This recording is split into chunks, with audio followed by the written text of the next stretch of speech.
প্রথম আলোর আয়োজনে ও ইস্পাহানী গ্রুপের পৃষ্ঠপোষকতায় তৃতীয়বারের মতো অনুষ্ঠিত হচ্ছে ইস্পাহানী প্রথম আলো আন্তঃবিশ্ববিদ্যালয় ফুটবল টুর্নামেন্ট।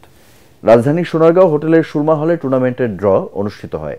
এতে উপস্থিত ছিলেন অংশ নেয়া বিশ্ববিদ্যালয়গুলোর কোচ, ম্যানেজার ও অধিনায়করা। এছাড়াও উপস্থিত ছিলেন জাতীয় ফুটবল দলের সাবেক অধিনায়ক ও পরিচালনা কমিটির প্রধান আশরাফ উদ্দিন চুন্নু, জাতীয় ফুটবল দলের সাবেক অধিনায়ক ও টেকনিক্যাল কমিটির প্রধান ইমতিয়াজ সুলতান জনি, ইস্পাহানী গ্রুপের পরিচালক জাহিদা ইস্পাহানী, জেনারেল ম্যানেজার ওমর হান্নান ও প্রথম আলোর সম্পাদক মতিউর রহমান সহ অনেকে।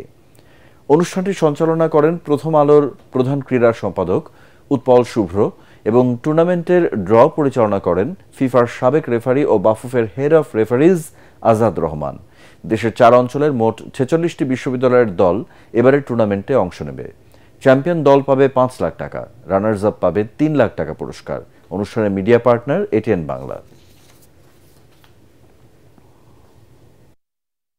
কোঅপারেশন দিচ্ছেন আর আশা করি যে এবার আরো ভালো খেলাটা হবে। And thank you Prothom Alo for being in partnership with Ispahani's এটা সাকসেস করার জন্য থ্যাংক ইউ ভেরি মাচ।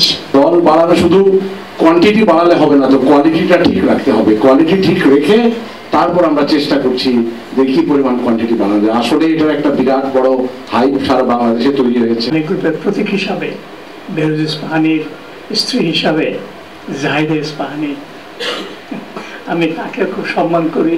তিনি এখানে আসেন, আমি চাই যে তিনি আমাদের এই অনুষ্ঠানটা যেন আসেন।